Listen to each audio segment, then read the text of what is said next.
Educational theorist Charles De Garmo once said, "To question well is to teach well." In the skillful use of the question, more than anything else, lies the fine art of teaching. Our guest today, DeAnn Huinker, is one of the co-authors of Taking Action, Implementing Effective Mathematics Teaching Practices in Grades K through 5.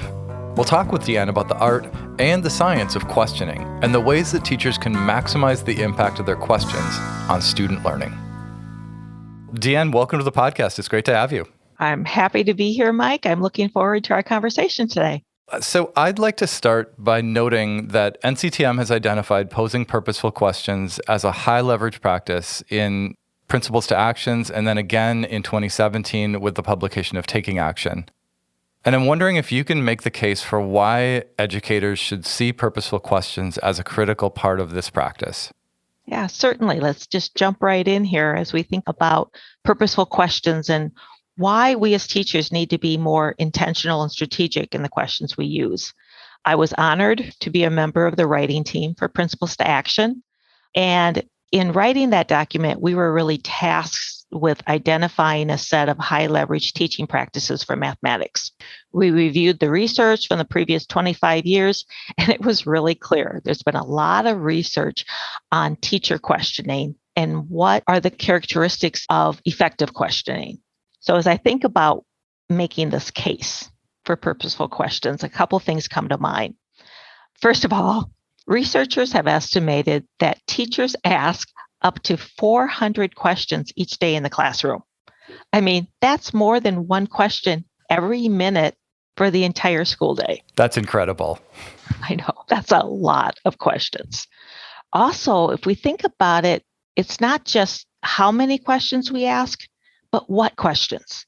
Because that depth of student learning is really dependent on the questions we ask them. Because our questions prompt them to consider and engage with the specific mathematical ideas that we're helping them to learn. The other thing I'd like to add to this is that our questions also set the tone for what it means to learn and do mathematics. Are we asking questions about getting answers?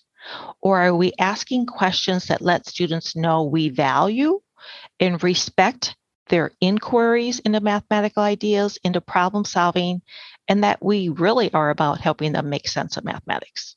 I think it's essential that we critically examine the types of questions we ask and how we can use them to best serve our students. That's a really interesting way to think about it, that the questions we ask are really signaling to kids what is mathematics. In some ways, we're informing their definition of mathematics via the questions that we ask. Yeah, I absolutely agree with you. Well, I think one of the most eye-opening things for me to think about lately has been just learning more about the different categories of questions and the different purposes that they can serve. So I'm wondering if you can briefly sketch out some of the types of questions teachers could put to use in their classrooms. So in Principles to Action, we really looked at a lot of different frameworks that people have established over the years for questioning. And we kind of boiled it down to 4 specific types that are particularly important for mathematics teaching. One is to gather information. For example, can students remember the names for different types of triangles? Another is to probe student thinking. This is when we want them to further explain, elaborate, or clarify their thinking. A third type, which is my favorite category, are questions that make the mathematics visible. In other words, these are questions that prompt students to consider and explicitly discuss the underlying math concepts, or that we want them to make connections among math ideas and relationships. Let me give you an example. If I were going to ask students to explain how to represent 3 times 5 with an array, they would have to consider more deeply the meaning of each of those numbers in that expression and how that would connect to the representation. So we're really getting at the mathematics there, not perhaps the problem or tasks that cause them to think about 3 times 5. I see. Fourth category are questions that encourage students to reflect and justify. And I think of these as the why questions. Why does it work to solve 4 times 6 by adding 12 plus 12? So those are the 4 categories that we identified in Principles to Action. But since that time, In the Taking Action book at the elementary level, my co-author and I decided to add a fifth category because these questions really are emerging in classrooms often. So that fifth category is asking questions that encourage students to engage with the reasoning of other students. Many people refer to these as talk moves. For example, if we think about these talk moves that teachers use in their classrooms or that we need to use more often in our classrooms, an example would be, who could add on to what Mateo just said? Or another example would be, could someone describe or put into their own words the strategy that Jasmine was just telling us about? Those talk moves are the ones that really get students to listen to and start to have conversations with each other. It's interesting because what comes to mind is there's multiple reasons why that's such an important thing to do in the classroom. In addition to engaging with the reasoning, what it makes me think is it also gives the teacher the opportunity to position a child who may potentially have been marginalized as someone who has math knowledge or whose ideas are valuable. As I was thinking about talking with you today, Mike, I got thinking about that same idea, which is, how do we use questions to position students as capable and as having mathematical authority? And I think this is actually a new area in mathematics education that we need to explore and research further. Just by saying, can you repeat what Jasmine just said? I'm actually marking her idea as probably something we should all listen to and consider more deeply. Absolutely. I definitely agree that we can use questions to position students as capable in math classrooms, which is something that's greatly needed these days. And that also helps students develop a more positive math identity in themselves and even fosters their math agency and capability in the classroom. So for me, at least personally, my perspective on questions really changed after I read The 5 Practices for Orchestrating Productive Mathematics Discussions that was written by Margaret Smith and Mary Kay Stein. And after I read that, I really found myself investing a lot more time in pre-planning my questions. So what are your thoughts about whether or how teachers should approach pre-planning questions? In the 5 practices model, the first practice is to anticipate.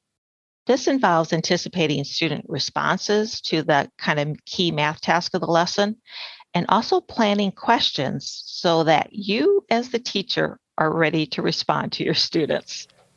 Practice of anticipating is pre-planning. And I would strongly suggest having those questions written down on a piece of paper so that we are ready to refer to them during the lesson, because that's going to keep us on track and it's going to give us those tools to help press students to talk more about the mathematical ideas that we want to surface.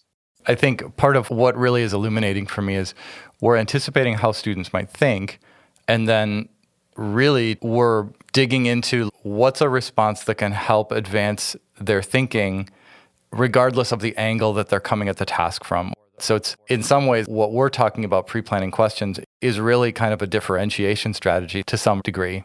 Perhaps we want to talk a little bit more about the use of the math teaching practice. Talks about asking both assessing questions and advancing questions. Yeah. So let's dig into that a little bit. Yeah.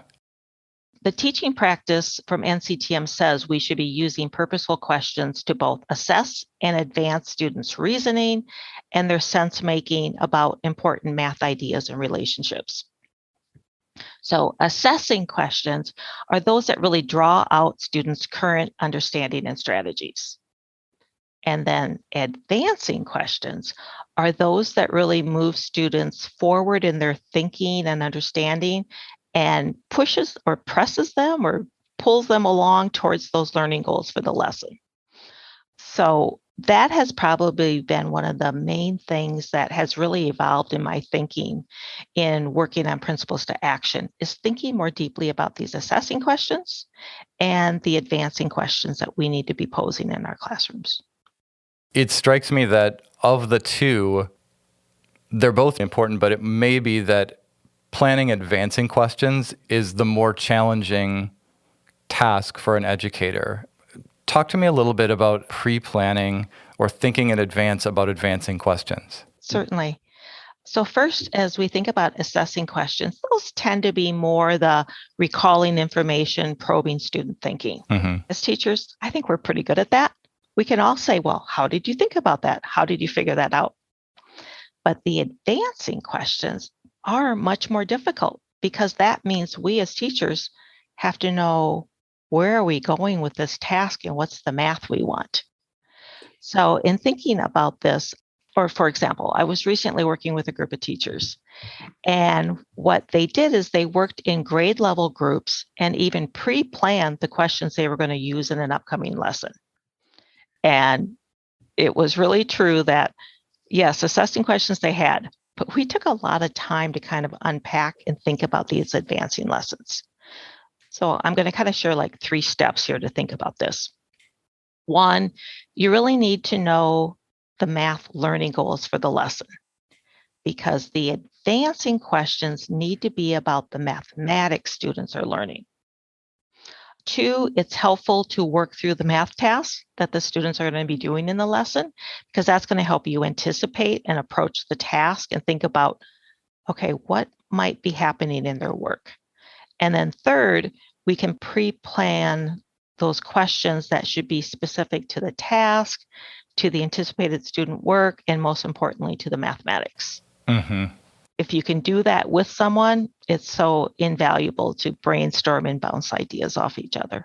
I was thinking about what you were saying, and it's striking the difference between an advancing question that's, as you said, about the mathematics that we're trying to advance versus a question that might move a child toward mimicking a strategy for a right answer right now, but that isn't actually in the long term advancing the mathematics that we want. That really, for me, is jumping out as something that it's a line that we want to help people see the difference between those two things, particularly in the moment. And I think that's why, as you were talking, DeAnn, the idea of let's write some of these things down so that we have them on hand, because in the moment, it's often difficult to make those kind of judgments when you're in a public space with a whole bunch of children in front of you. That's a superhuman task at some times. So there's certainly no stigma to writing it down. In fact, it's a strategy that makes a ton of sense for teachers. Yeah, definitely agree. There's nothing wrong with having those questions on a piece of paper, on a clipboard, carrying that with you, pausing, taking a moment. What might be some questions I want to ask here? I mean, asking questions is really a skill we develop as teachers, and we need to use tools and resources to kind of help us. Well, I was going to say the other thing that's really hitting me, DeAnn, is the connection between the learning goal and the question. How clearly we see the learning goal and the different levels of progression that kids will make as they're approaching the learning goal. And advancing means recognizing the meaning of a child's thinking at a given time and thinking about what's the next move, regardless of where they're at, move children toward that deeper understanding. Yeah. Perhaps it would be helpful if we share some examples. Let's do that. All right. So assessing questions as we were talking, it's like, tell me about your thinking. Can you explain your picture to me? Can you tell me about the tape diagram you drew and used to solve this problem? Just getting into that kid's thinking and where they're currently at. But then the advancing questions really move students thinking forward, as you were saying, kind of along this continuum. So we have to be ready to guide them kind of step by step to kind of scaffold that thinking, right? So I might ask a question, what equation could you write for that problem? Maybe they got the answer, but what would be an equation they could write? Because perhaps my learning goal is to help them make a connection between those different representations, the context and the equation. I might see that a child has written an equation, but then I might say, could you label what each of those numbers means in your equation? Because I really want to make sure they understand the mathematical meaning of each of those numbers. Absolutely. Just asking kids questions like, how are your strategies similar or different? That's also going to make them think a little more deeper. So all of these advancing questions, really, the goal is sense making and more depth of understanding. That totally makes sense. I'm wondering if we can pivot a little bit and talk about the types of teacher moves that might accompany an assessing or an advancing question. What might I do after I ask an assessing question as opposed to, say, asking an advancing question? So with assessing questions, the goal of them is really to understand where the student is currently at.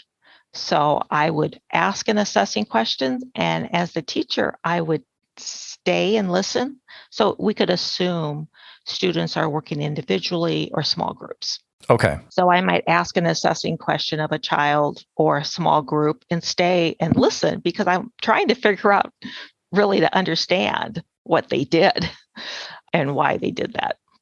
Whereas an advancing question, I would be more likely to pose the question to the individual child or small group and then walk away and say, I'll be back in a minute or two to see what you've done or what you're thinking about. So it's kind of like giving them time to pause and ponder and consider that question. This is fascinating because I wonder if for a lot of people that might feel counterintuitive, that you would pose the advancing question and walk away. Tell us a little bit more about the why behind that choice. Our goal really is to help students become independent math learners in the classroom. By asking the question and then saying, I'll be back in a couple of minutes, think about that, or show me what you've done. We want them to be able to figure out how to proceed with the task on their own so that they don't become dependent upon us as teachers, but they really develop that agency in themselves to try things out, whether they're right or wrong, but at least that they're making some progress in the task. You know, what it makes me think, DeAnn, is that asking an advancing question and walking away might feel foreign to the educator, and it might at least initially feel kind of foreign to the child as well. But over time, it will start to feel like the culture of the classroom, and the child will actually get to a point where it's like, oh, my teacher believes that I have the ability to think about this and come up with an idea. And that's a real gift to a child. It does what you were talking about earlier, which is question sets the culture and helps children think about what is it to be learning about math. Yeah. We've also talked about that other type of question to encourage students to engage with the reasoning of each other. That's also really helps with those advancing questions and that tone in the classroom, because you could ask a question as a teacher and then say, why don't you talk with each other for a while about this? Or ask one student to explain to another student some of their ideas. So we can, again, use those talk moves when students are working in partners and small groups to learn from each other.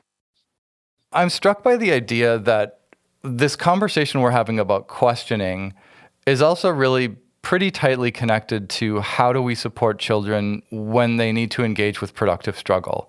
And I'm wondering if you could talk about the connection between high quality, advancing or assessing questions and helping kids manage and engage in productive struggle, DeAnn. Thinking back to Principles to Action, we identified 8 high leverage teaching practices for mathematics, and one of them is using purposeful questions. But another one is supporting productive struggle. So the connection I think you're kind of alluding to here, Mike, really is they go hand in hand. We can use our questioning to encourage students to persevere in the mathematics that they're doing. But those questions, again, means we're, first of all, trying to understand where the student is at by asking those assessing questions. And then we can encourage them to kind of like this bridge, right? With those advancing questions, we're trying to get them to consider some of the mathematical ideas that might actually not even be on the horizon for them right now. So if we say, how could you put this fraction on a number line? Or how do you know this fraction is greater than or less than 1? We're asking a question to really make that math idea visible and to get them to consider it. And then we're pausing and giving them time and space to consider it and figure out how to proceed on their own. If I, as a teacher, tell them what to do next, that means I'm owning the math, I'm being the authority, and I'm not valuing struggle as part of the learning process. Yes, absolutely. Well, before we close, I want to dig into one more question type. And this is the one that I think really is just kind of transcendent. It transcends the task at hand and digs into students' understanding of big ideas. And it's the one that you would describe as making mathematics visible. Can you talk a little bit about the importance of these types of questions and perhaps some examples that would help people kind of envision what they look like in an elementary classroom? So you ask about these questions that's really making the math visible. As I think about that, what comes right to mind is a fascinating study conducted by Michelle Perry and her colleagues. They actually looked at the questions and examined very closely the questions teachers ask in a first grade classroom for mathematics. And they compared the questioning of teachers in Japan, Taiwan, and the United States. Well, unfortunately, they found that teachers in the US ask significantly less questions that require high level thinking than in Japan and Taiwan. In fact, teachers in those countries tend to ask questions that transcend the problem at hand. I love that phrase. The question goes beyond the surface of the task to really transcend that problem at hand, to get at the underlying math ideas, math concepts, and connections that we want students to make. And they found that teachers in Japan and Taiwan went beyond the surface to really make the math visible for students to consider and really kept students engaged at higher cognitive levels of thinking. That is fascinating. What it reminds me of is, I think it was Jim Hebert and Stigler wrote about the idea of the mathematics classroom as a cultural activity, in that there's this kind of underlying script of what it means to be a student or a teacher in a mathematics classroom. And I think what we're really talking about in some ways is the role of questioning in building a different vision of what a mathematics classroom is, or what it means to be an educator of mathematics. Yeah, I think that ties right back to our earlier sharing about productive struggle. We think if students don't know the answer quickly, that it's our job to step in and tell them how to do it. Mm-hmm. We're almost coming full circle, though, in the sense that I think the promise of high quality questioning, be it assessing or advancing, is that we're really, by considering the ways that students might think about a task, and then considering the ways that you can assess that and advance their thinking from wherever they may be, we really are helping teachers see a different way. And I think that's the power of what you're describing when you talk about strong questioning, DeAnn. Yeah. So we talked a little bit about what to do next, but I would love for you to take a moment to weigh in on the question of wait time. What are your thoughts about wait time and its value, and how that can work in a classroom to support children? So far today, we've been talking a lot about like the types of questions that teachers ask, but the implementation of those questions is also something we need to think a little bit more about.